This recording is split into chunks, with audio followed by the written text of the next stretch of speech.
A little different intro here today. The other day I went and picked up a 22-inch BMX bike. I've been really curious about trying 22-inch wheels, just not for any particular reason, but just for the heck of it, because it's what I like to do. So I'm gonna go ahead and start that video. It didn't turn out the way I had expected, so suffice to say, I have some parts on order and can finish this review later once I get my parts in.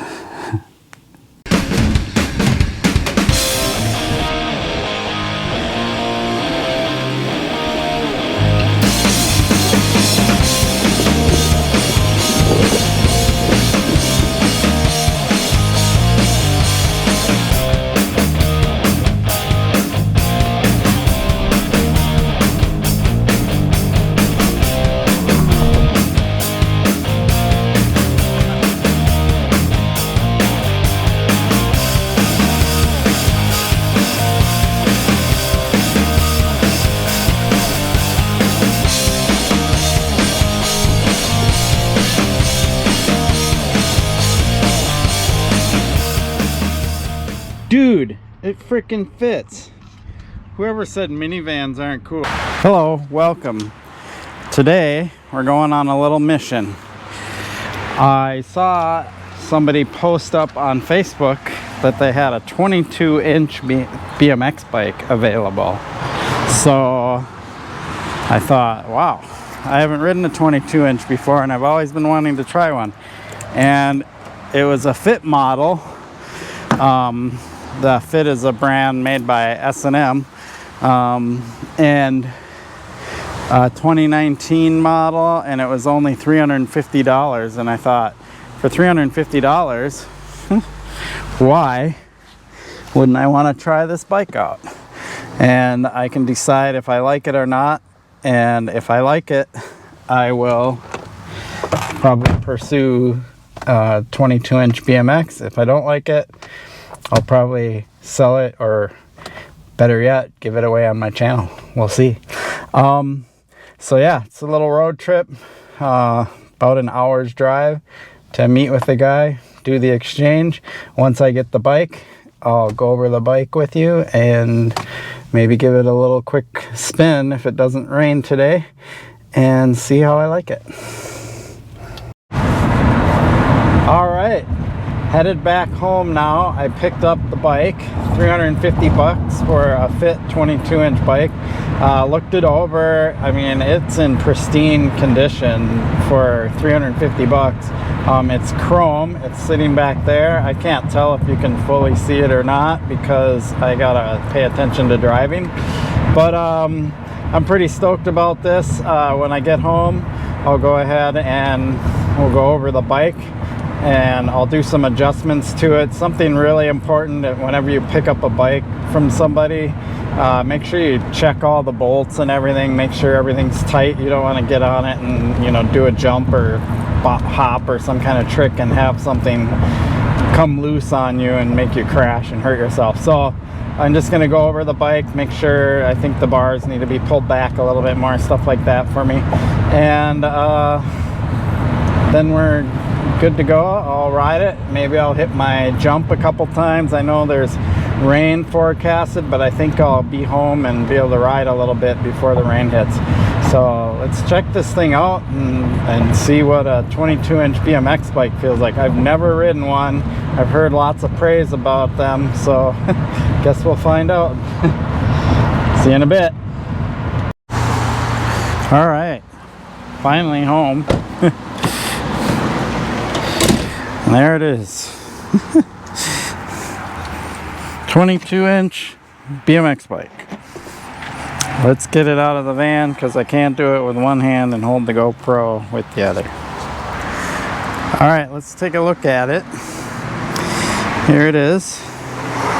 So 22-inch wheel instead of a 20-inch wheel, which is 20 inch has been, you know, standard on BMX bikes ever since going way back to the Schwinn Stingrays. This looks like it has a quick release. I don't know if that was added later or it came with the bike. Kind of nice if you're cruising around, because you can raise the seat when you're cruising and then drop it down when you're going to jump and stuff. I'll be honest and say I don't know a whole lot about Fit.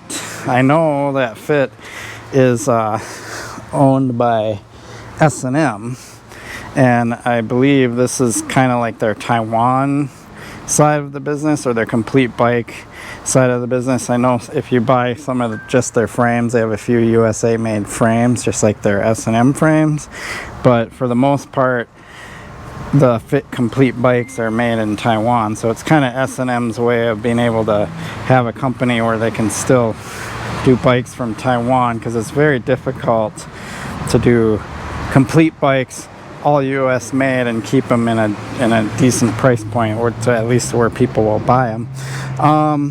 So the wheels look really nice. I mean, I believe new, if I can go look it up, but I want to say these are around $700 and some dollars. So like pretty nice stuff. It's got, you know, probably a mid-size bottom bracket, sealed.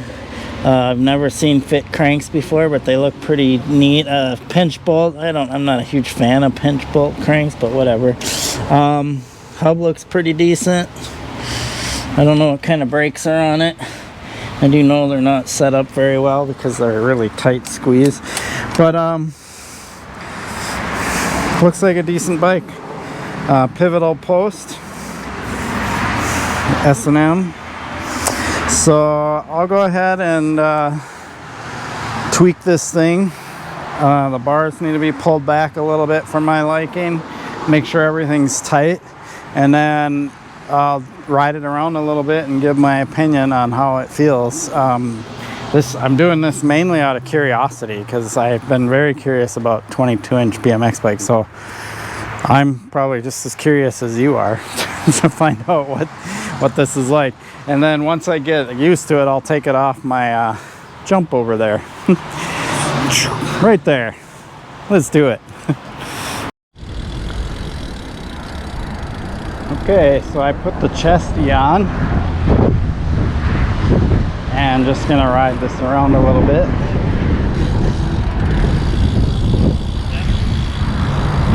Get my first impressions.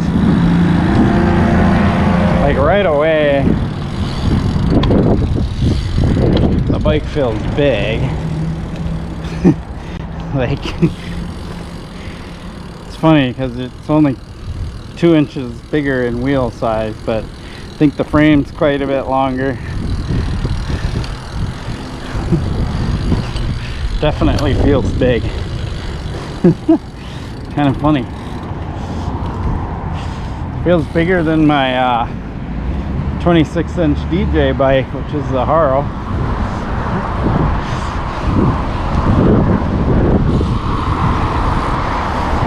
I'm afraid to really manual it because the rear brakes sucks really bad.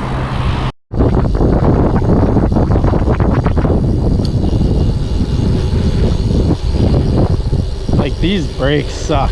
I actually don't know how riders ride brakeless.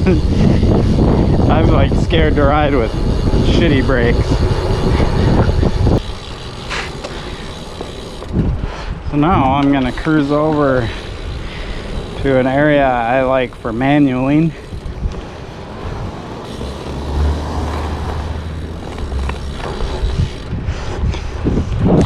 I'm wearing these Ride Concept Vice shoes, and they're really hit or miss. Like, I'm at them on like 4 different pairs of pedals, and 2 pairs they just have like no grip. With Vans, I feel like I've never had that. It's like they just seem to grip to everything unless it's just a really terrible pedal. So I don't know if the compound is different or what, but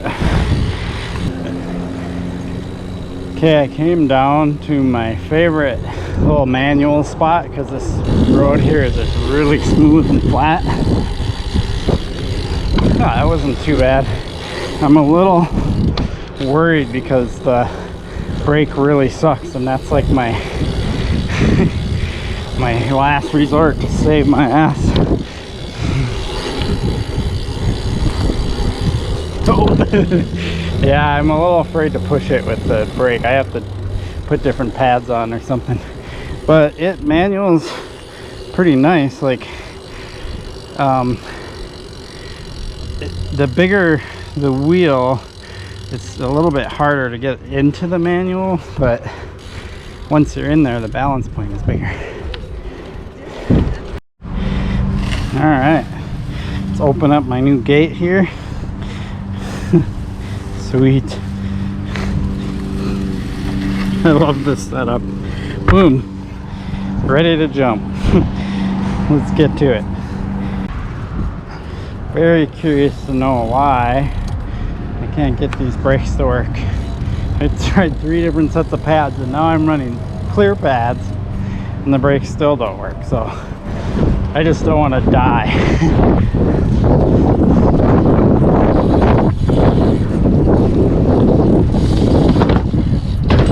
That's why right there is I can't stop after I land. It jumped okay. Just wish I could stop.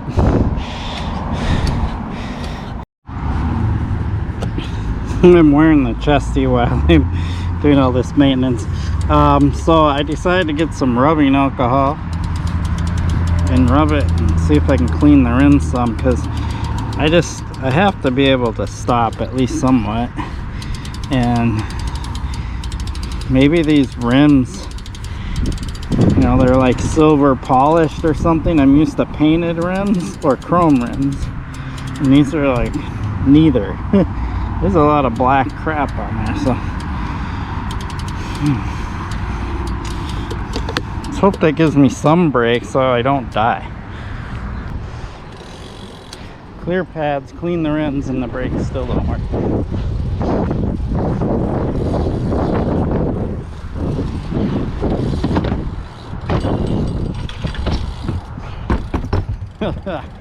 I don't know how people ride brakeless, honestly. Well, once I started comparing these bikes, I noticed something. When I bought the bike, the guy was talking about how the chrome was cracked right here, and we thought it was really odd. But what I just noticed, so when we take a step back and look, don't know if you can notice it in the GoPro, but the handlebars are bent on that side. Bent way down. And I don't know if they bent even more with the few jumps that I took, because I didn't notice that, and that's pretty noticeable. So I gotta replace the bars on this. I mean, the rest of the bike looks pretty much spot on, so I think the bars are the only problem, and it's still a killer deal for 350 bucks, but I have to fix that. Okay, there you have it. The handlebars were bent, and I actually think they bent more, because what I did is I went and looked at the video of me taking it out of the van and some of the initial video before I rode the bike, and I can see that they're slightly bent, but it's not very noticeable. But then right before I cut to me talking here, you can see in that video that they look really bent. So I think they were actually bending more as I was riding the bike, and so that's kind of dangerous. So I ordered some new handlebars, S&M bars. I ordered a S&M Challenger stem, and I ordered some new brakes, Odyssey Springfield brakes. So once those parts come in and I get them on the bike, I'm really hoping that the brakes will work with a Springfield brake, because it's what I have on my other bikes, and it's like effortless when I pull on the lever. And what I notice with this bike, this 22-inch bike, it's like a generic no-name brand U-brake, and it's really hard to squeeze the lever. It's not this nice light pull. So I'm hoping the reason why the brakes don't work very good has more to do with the caliper and not the pads. I guess we'll find out. So I will get back to reviewing this bike once I get the new parts in, get them switched over, get the bike working how I want. I want to work on my manuals on it. I just don't have the confidence manualing when I can't just like squeeze the brake and bring the front end down if I start to fall back. I'm not about to start riding brakeless, not at my age anyway. So yeah, please like and subscribe. Thanks for watching.